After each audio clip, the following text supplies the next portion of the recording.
Bonsoir tout le monde. Merci à vous tous qui êtes connectés aujourd'hui. C'est ma première vidéo, je dirais, live de l'année.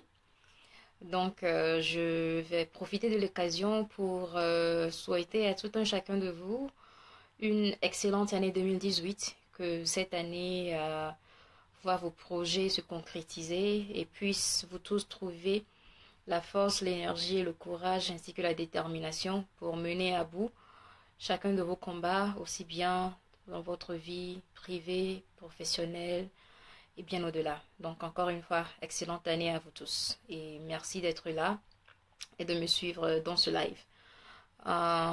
Comme je l'ai dit dans le titre, ici nous sommes là encore une fois pour parler de notre cher pays, le Togo.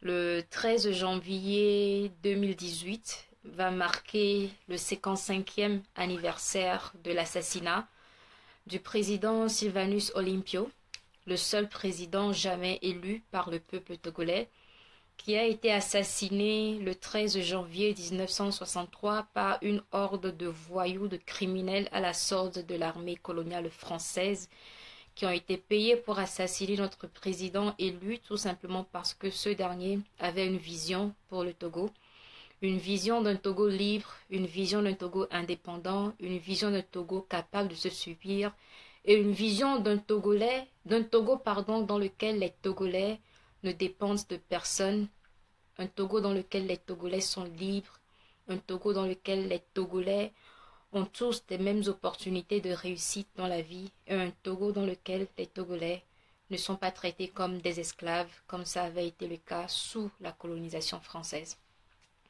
Alors, depuis le 13 janvier 1963 à nos jours, nous Togolais vivons dans l'enfer. Nous avons été placés sous le contrôle, je fais l'histoire, au début des suppôts de la France, à la tête duquel on avait Nicolas Gruniski, qui était le beau-frère de Sylvanus Olympio, un pro-français que les Français appelaient progressiste. Il a échoué dans sa mission d'obtenir l'amour du peuple togolais et par conséquent, à cause de la montée du nationalisme togolais, des nationalistes togolais qui étaient dirigés par le président Sylvanus Olympio, un deuxième coup d'État a eu lieu. Et enfin, un troisième a eu lieu et a porté au pouvoir et à Demanya Simbe, un 14 avril 1967.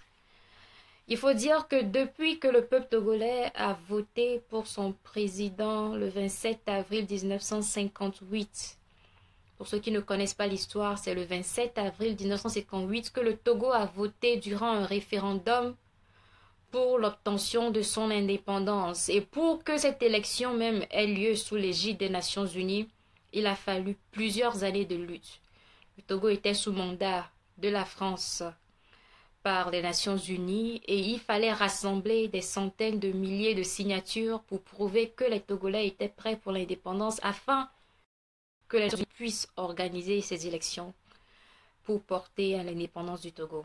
La France, de son côté, essayait de monter les ethnies les unes contre les autres, disant un peu partout que telle ethnie veut dominer le Togo, qu'il fallait se révolter tantôt contre les Évés, tantôt contre les Guins, tantôt contre les Sudistes. Tout ceci pour fragiliser l'élan démocratique. Mais malgré ces difficultés, les Togolais sont restés soudés. Du nord jusqu'au sud, ils ont réussi à braver toutes les difficultés et ils ont pu organiser cette élection le 27 avril 1958. Et c'est ce jour-là que nos grands-parents ont choisi de mettre fin à la colonisation française. Cela a fait du Togo le premier pays de l'Afrique dite francophone à avoir obtenu, à travers un référendum, le droit d'acquérir son indépendance. 6 mois après, le même scénario s'est produit en Guinée, où un 29 septembre, le peuple s'est mobilisé derrière Sékou Touré pour choisir la liberté dans la pauvreté, tandis que, au contraire, la liberté dans la pauvreté plutôt que la richesse dans l'esclavage. Eh bien, c'est l'histoire et il faudrait que nous puissions la ressasser, il faudrait que nous puissions jauger les efforts qu'ont entrepris nos aînés, nos grands-parents, nos ancêtres, pour que puisse exister notre nation aujourd'hui, pour laquelle nous continuons de nous battre et pour laquelle nous continuons de demander jusqu'aujourd'hui une indépendance véritable. Alors le 13 janvier prochain, c'est-à-dire le 13 janvier 2018, nous sommes aujourd'hui le 10 janvier, dans exactement 3 jours. Les Togolais vont manifester un peu partout dans le monde. Au Togo, il y aura des grandes manifestations dans toutes les grandes villes du Togo. Il y aura également une manifestation à Washington, D.C., aux États-Unis, à Toronto, au Canada, à Berlin, en Allemagne, et une manifestation également à Paris, je crois, en France. Les Togolais du Togo comme de la diaspora continuent de demander la démission pure et simple du tyran Faure Gnassingbé qui a remplacé son père à travers un coup d'État et qui mène la vie dure au peuple togolais et se permet d'abuser, de réprimer ce peuple qui souffre depuis 55 ans de la dictature. Alors il faudrait que tout un chacun se mobilise partout où nous sommes pour être présent ce jour-là, parce que le 13 janvier sera une journée historique. Il faudrait que nous rappelions aux traites de la nation, à ces personnes qui ont vendu leur dignité, à ces personnes qui ont choisi d'être des esclaves dans la richesse et qui par conséquent ont bradé notre liberté pour quelques billets de francs volés auprès de la France. Il faudrait qu'on puisse leur témoigner que nous, Togolais désireux de la liberté, sommes encore et demeurerons éternellement plus nombreux qu'eux. Il faudrait que nous montrions à la France qu'elle a échoué dans sa tentative de nous soumettre sous son joug, parce que nous avons résisté, nous continuerons à résister, nous allons lutter jusqu'à ce que nous obtenions notre indépendance véritable. Nous en avons marre des Gnassingbé et nous allons continuer notre combat aussi longtemps que nous, vaillants peuples togolais, existerons. Alors n'hésitons pas à rejoindre les grandes manifestations qui auront lieu un peu partout dans le monde pour rappeler ce jour fatidique, ce jour tragique, ce jour qui a vu l'hécatombe de notre pays Togo, ce jour où la France s'est permis de non seulement tuer un président africain, parce que le coup d'État du Togo était le tout premier coup d'État sur le continent africain qui a ouvert le bal à d'autres coups d'État. Il faudrait que nous montrions à la France que ce jour-là, elle a tué notre président, mais elle n'a pas tué notre détermination. Elle n'a pas tué notre soif de liberté. Elle n'a pas tué notre nationalisme. Elle n'a pas tué notre patriotisme. Elle n'a pas tué notre courage. Elle n'a pas tué notre dignité. Nous allons continuer à nous battre. Nous allons continuer à braver toutes les difficultés. Nous allons continuer à résister parce que nous sommes un peuple fort. Nous sommes un peuple déterminé. Nous sommes un peuple résilient. Et quoi qu'il arrive, qu'il pleuve ou qu'il neige ou qu'il grêle, nous allons lutter, nous allons nous battre. Dans l'harmattan au Togo, dans l'hiver en Occident, nous allons nous battre. Peu importe la température, peu importe les difficultés, peu importe les obstacles, nous allons les soulever, nous allons nous battre. Faure Gnassingbé doit tomber, parce que Faure Gnassingbé ne mérite pas de diriger le peuple togolais. Il y en a qui, comme d'habitude, se laissent abattre après quelques mois de combat, mais laissez-moi vous rappeler qu'il y en a qui sont dans ce combat depuis plus de 50 ans et qui, malgré les échecs, malgré les persécutions, malgré les atrocités, malgré les répressions, malgré la torture, les intimidations, ils continuent de lutter pour un Togo meilleur. Parce que vous savez quoi? Notre pays est la chose la plus chère que nous puissions jamais avoir, et ça, nos ancêtres l'ont compris. On peut tout nous prendre, mais on ne doit pas nous prendre notre fierté. On peut tout nous prendre, mais on ne volera pas nos terres. On ne volera pas la terre sur laquelle a été enterré notre cordon ombilical. Le Togo nous appartient et notre pays nous reviendra quoi qu'il arrive. Alors, Togolais debout, comme l'ont dit et l'ont prédit les pères fondateurs de notre nation, Togo debout, lutter sans défaillance. C'est-à-dire que nous ne devons jamais nous avouer vaincus. Togo debout, luttons sans défaillance. Vainquons ou mourons, mais dans la dignité. Nous sommes des Togolais et nous avons choisi la dignité. Nous avons choisi de vivre ou de mourir, mais dans la dignité. Parce que notre dignité ne se vend pas, notre dignité ne s'achète pas, notre dignité n'est pas trocable. On ne peut pas la remplacer par quoi que ce soit. On ne peut pas nous l'acheter, on ne peut pas nous la briguer, on ne peut pas nous l'arracher. Elle nous est intrinsèque. Et quoi qu'il arrive, nous Togolais, nous resterons debout, comme un seul homme contre Faure Gnassingbé. Vous devez savoir que le régime de Faure Gnassingbé étouffe parce que durant les 5 derniers mois, vous, peuple togolais, avez été merveilleux, vous avez été formidable, vous avez réussi à demeurer mobilisé malgré toutes les tentatives de déstabilisation et le régime commence à s'essouffler. Faure Gnassingbé n'a pas d'argent. Faure Gnassingbé n'a pas d'argent et Faure Gnassingbé a peur. Figurez-vous que Faure Gnassingbé panique.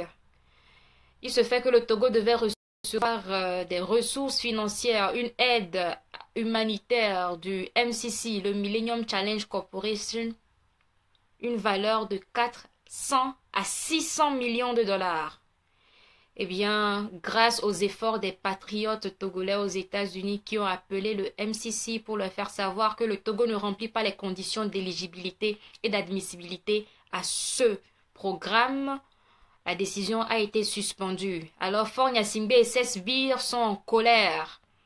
Ils sont en colère, ils ont embauché une firme de lobby aux États-Unis ici, à coût de plusieurs millions de francs, pour essayer de convaincre le gouvernement américain, notamment les sénateurs, que eux, ils ont besoin d'argent et que c'est avec ces 600 millions de dollars qu'ils pourront lutter effectivement contre la pauvreté au Togo et qu'ils pourront lutter contre ce qu'ils appellent le terrorisme. Parce que oui, le gouvernement de Faure Gnassingbé pense que nous, les Togolais, qui demandons le départ d'un tyran, d'un assassin, d'un criminel, que nous sommes des terroristes.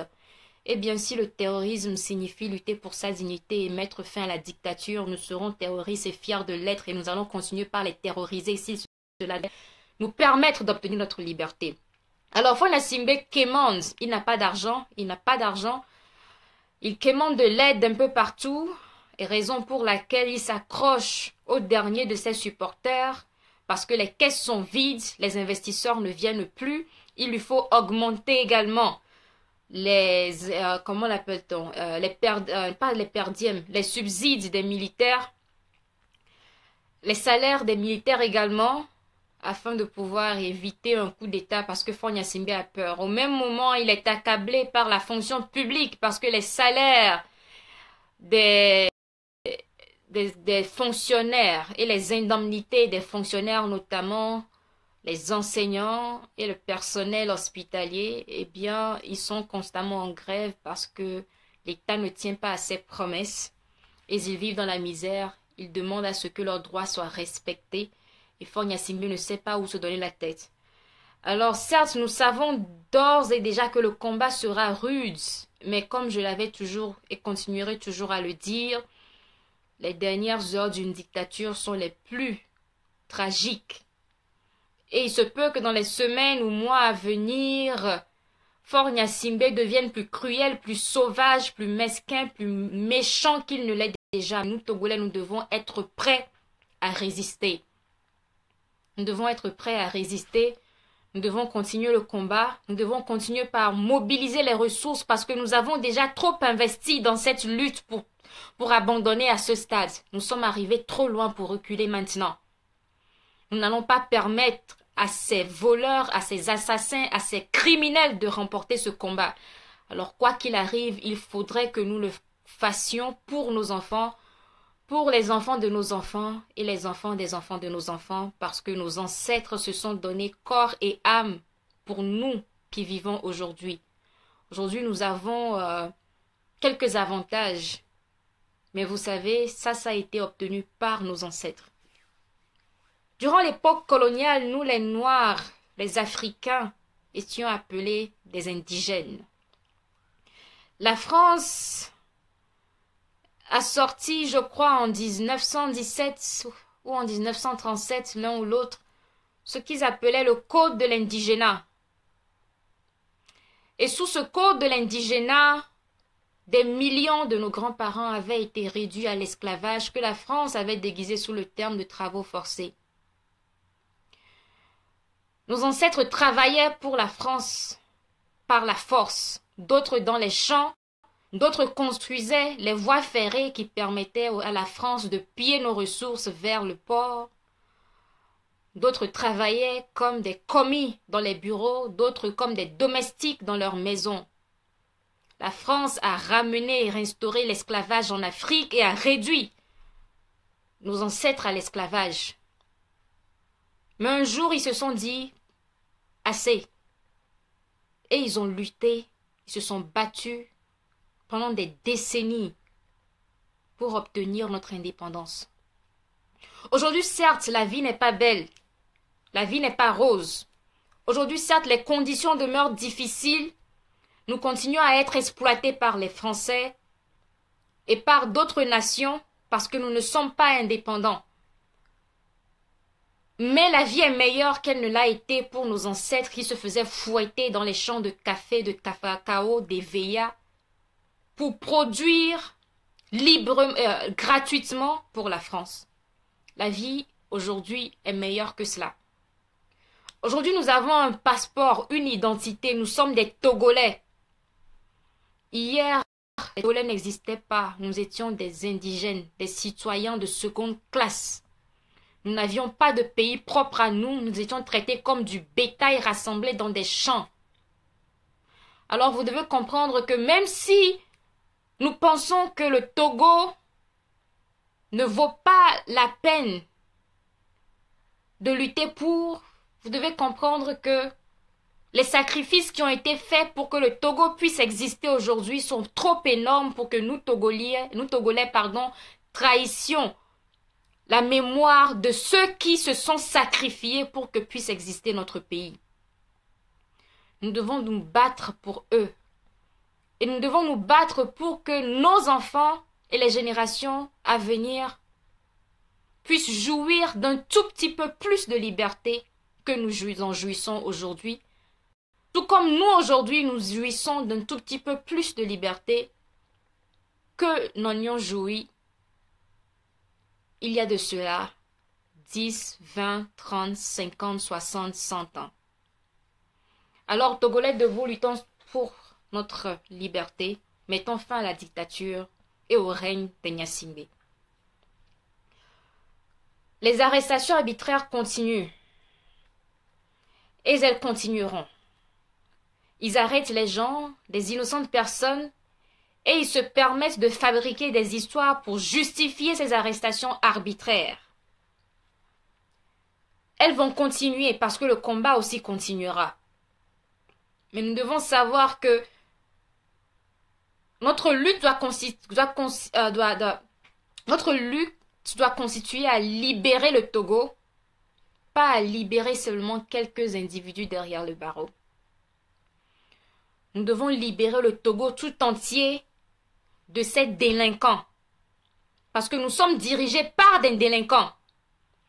Faure Gnassingbé n'est pas un président, c'est un délinquant, c'est un imposteur, c'est un criminel.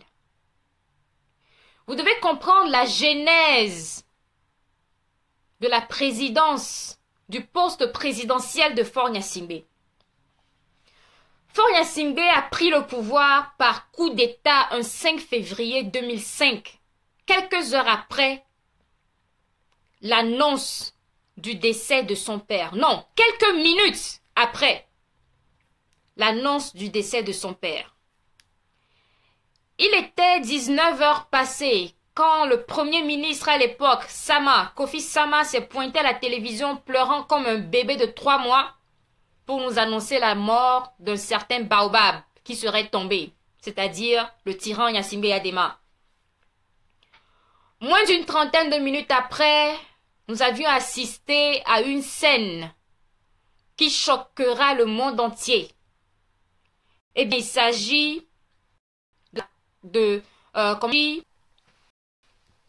il s'agit de la cérémonie de couronnement du roi Telé Faure Gnassingbé. Alors, des militaires nous ont annoncé à la télévision nationale que Faure Gnassingbé, qui était ministre à l'époque, venait d'être fait président de la République togolaise, violant ainsi la constitution de notre cher pays.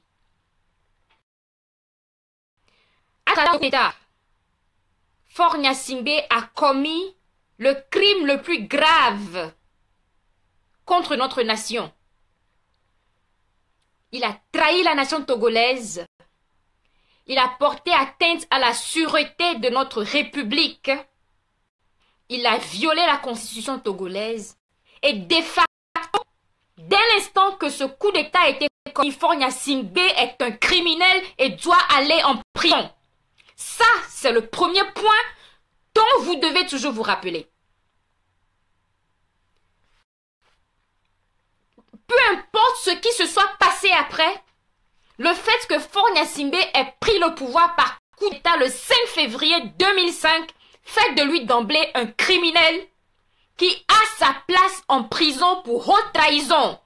Un crime qui est punissable de peine de mort. Alors Faure Gnassingbé est un traître, c'est un imposteur, c'est un assassin, c'est un criminel. Il n'a jamais été élu par le peuple togolais. Toutes ces élections qui ont eu lieu après, c'est-à-dire ces folklores, ces déguisements qu'ils appellent élections, ne sont pas valides. Parce qu'un criminel n'organise pas d'élections. Un criminel n'est pas qualifié pour se présenter à des élections.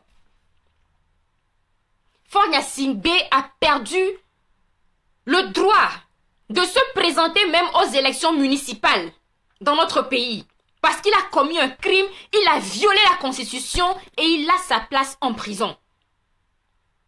Alors tous ceux qui viendront raconter du n'importe quoi après pour justifier quoi que ce soit, oui, il a fait 1 mandat, 2 mandats, on s'en fout. Faure Gnassingbé n'a jamais été, n'est pas et ne sera jamais le président élu du Togo. Faure Gnassingbé est un assassin, un criminel, un voleur, un imposteur qui s'est imposé par la force et qui a tué des centaines de Togolais pour se maintenir par la force. Le lendemain de ce coup d'État, Jacques Chirac, le président de la République française à l'époque, a déclaré à la RFI qu'il a perdu un grand ami, un ami de la France, et il a osé féliciter Faure Gnassingbé pour ce coup d'État qui violait non seulement la constitution togolaise, mais aussi le protocole de démocratie et de la bonne gouvernance de la CEDEAO et la charte politique de l'Union africaine. Jacques Chirac, le président de la France, a soutenu un coup d'État, a soutenu un crime contre l'État togolais, un crime contre le peuple togolais, un crime contre la CEDEAO, un crime contre l'Union africaine et un crime contre les Nations unies. Parce que Jacques Chirac est un mafieux, dont toutes les élections ont été financées par des dictateurs tels que Gnassingbé Adema, Omar Bongo, Paul Biya et j'en passe. Mais cette mafia ne continuera pas. Nous devons y mettre fin absolument. Donc Faure Gnassingbé n'est pas le président du Togo. Voilà pourquoi quand nous, qui avions fondé le mouvement Faure Must Go en 2011, avions dit Faure Must Go, nous l'avons fait sur la base, pas de la mauvaise gestion du Togo. Certes, le Togo n'est même pas géré par Faure Gnassingbé, le Togo est pillé par Faure Gnassingbé, mais nous ne l'avons pas fait sur la base de la mauvaise gestion du Togo. Non. Nous ne l'avons pas non plus fait sur la base de la limitation des mandats. Non, pour nous, ce n'est pas une question de limitation des mandats. Nous l'avons fait sur la base de la violation de notre constitution. Parce que légalement, en fonction de la constitution, il est dit que quand le président décède, c'est-à-dire en cas de vacance de pouvoir, le président de l'Assemblée nationale est le dauphin légitime. C'était à Fambara ou à Nachamba de prendre le pouvoir à l'époque. Mais ils l'ont renvoyé hors du pays. Après, ils ont organisé un folklore, des élections parodiques à l'Assemblée nationale où ils ont ramené Faure Gnassingbé comme député, de ministre. Ils ont fait de lui le président de l'Assemblée nationale et président de la République. Or, la même constitution dit qu'en cas de vacance de pouvoir, il ne peut y avoir de changement, de modification constitutionnelle. On ne peut pas modifier la constitution quand il y a vacance de pouvoir. Alors le fait de modifier la constitution en cas de vacance de pouvoir pour permettre à Faure Gnassingbé de prendre le pouvoir aussi est un autre coup d'état constitutionnel. Faure Gnassingbé a fait un coup d'état sur un coup d'état sur un autre coup d'état. C'est-à-dire que c'est un criminel récidiviste. Le gars a fait un coup d'état. On lui dit non. Tu ne peux pas prendre le pouvoir de cette manière. Le pouvoir doit revenir au président de l'Assemblée. Il fait encore un autre coup d'état pour dire non, dans ce cas, je passe de ministre à député. Votez-moi comme député. Dans quel pays ces conneries-là peuvent se passer? Où on fait d'un ministre un député, président de l'Assemblée en espace d'une heure. C'est un criminel. C'est un criminel. Donc, vous devez comprendre que le départ de Faure Gnassingbé là, ce n'est pas simplement un départ qui va sur la base de sa mauvaise gestion du Togo. Parce que même si Faure Gnassingbé gérait le Togo bien, ce qui n'est pas le cas d'ailleurs parce que nous figurons aujourd'hui dans la liste des pays les plus pauvres de la planète, nous sommes dans la liste des 10 pays les plus pauvres de la planète grâce à la gabégie, au pillage de nos ressources, mais à supposer qu'il dirigeait même bien le Togo, il demeurera un criminel. Donc, sur cette base, Faure must go. Faure Gnassingbé doit partir. Quoi qu'il arrive, il ne peut pas se justifier.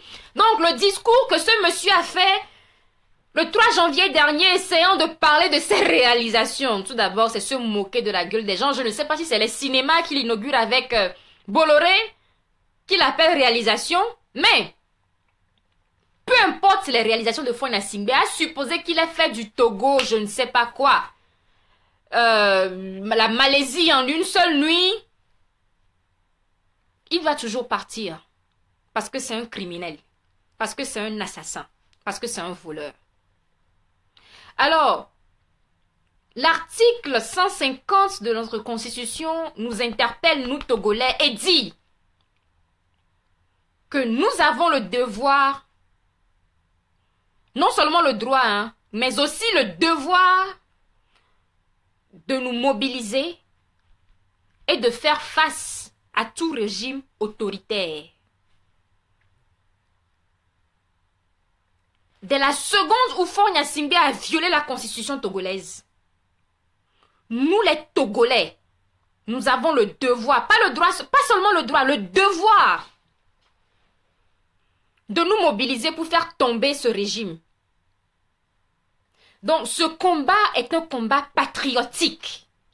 C'est un appel, c'est un devoir patriotique. Notre constitution nous oblige, elle nous y oblige, elle nous demande de faire ce sacrifice pour la protection de notre République. Donc nous sommes en guerre contre des usurpateurs.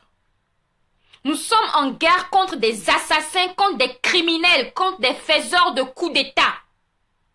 Parce que notre constitution nous le demande.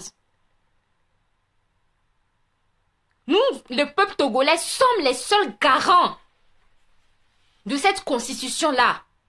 Alors, quand des individus se permettent de jouer avec, ils doivent nous trouver sur leur chemin. Et voilà pourquoi nous devons continuer à rester sur ce chemin-là. Faure doit partir parce que Faure Gnassingbé a commis le crime le plus grave que puisse commettre tout citoyen dans une république. Faire un coup d'État, porter atteinte à la sûreté de l'État. Faure Gnassingbé est un criminel. Son papa aussi est un criminel. Et Adema a fait un coup d'État. Le 13 janvier 63. Il a fait un deuxième. Le 13 janvier 67. Il a fait un troisième. Le 14 avril 67. Et Adema et son fils fort, tous les deux, c'est une famille de criminels. Donc, depuis le 13 janvier 1963, à nos jours, nous vivons sous un régime criminel. Il faudrait qu'on comprenne cela. Le combat du peuple togolais n'a pas commencé hier, elle n'a pas commencé le 19 août 2017, elle n'a pas commencé le 5 février 2005. Ce combat contre les imposteurs, contre les traites de la nation a commencé le 13 janvier 1963 quand des criminels financés par l'armée coloniale française ont assassiné le président élu du peuple togolais. Donc nous sommes dans ce combat depuis 55 ans. Nous luttons contre les mêmes personnes depuis 55 ans. Ce combat existe et continuera jusqu'à ce que nous faisons partir ces criminels. Ces criminels héréditaires, parce qu'ils passent la criminalité dans le sang à leurs enfants. Nous devons y mettre fin. Alors, pourquoi est-ce que je passe mon temps à faire cette historique? C'est pour faire comprendre à ceux pour qui le combat a commencé il y a 5 mois, en août dernier, que vous êtes les bienvenus. Je vous souhaite la bienvenue dans ce combat. Vous avez commencé ce combat très tard. Mais étant donné que vous avez commencé ce combat très tard, puisque la Constitution nous interpelle et nous oblige à le commencer depuis qu'il a commencé, c'est-à-dire que nous devons être nés dans ce combat si nous avons moins de 55 ans. Mais pour ceux qui ont rejoint ce combat il y a seulement 5 mois, en août 2017, comprenez que pour avoir commencé ce combat très tard, vous avez intérêt à ne pas le quitter trop tôt. Vous avez intérêt à ne pas le quitter trop tôt. Donc, si vous êtes pris par l'esprit de défaitisme et d'abandon, ressaisissez-vous. C'est parce que vous êtes resté assis pendant trop longtemps que ce régime est resté au pouvoir pendant aussi longtemps. Alors, merci d'avoir enfin compris que vous avez un devoir vis-à-vis de votre nation. Et merci de continuer à comprendre que ce devoir ne prendra fin qu'à la fin de ce régime. Donc, il n'est pas ici question d'abandonner. Il n'est pas ici question de faire marche arrière. Il n'est pas ici question de s'avouer vaincu. Ce combat n'a qu'une seule issue. La chute du régime néocolonial imposteur d'Enyasimbe. C'est la seule issue. Donc si vous êtes arrivé il y a 5 mois là, partir maintenant, faites de vous un traître de la nation. Abandonnez, faites de vous un traître. C'est facile hein, de dire, oui, depuis 5 mois, on parle, on crie, on marche, on fait ceci, on fait cela, mais ça n'avance pas, non. C'est depuis 55 ans que les gens crient, les gens pleurent, les gens marchent, les gens vont en prison, se font torturer, se font tuer. C'est depuis 55 ans que ça se fait. Ça n'a pas commencé hier. Ça n'a pas commencé en 2017. Ça n'a pas commencé en 2005. Ça n'a pas commencé en 1990. C'est depuis 55 ans que les gens se font tuer. Quand ils ont assassiné Olympio, ils ont assassiné également le vice-président du Togo à l'époque qui s'appelait Meachi.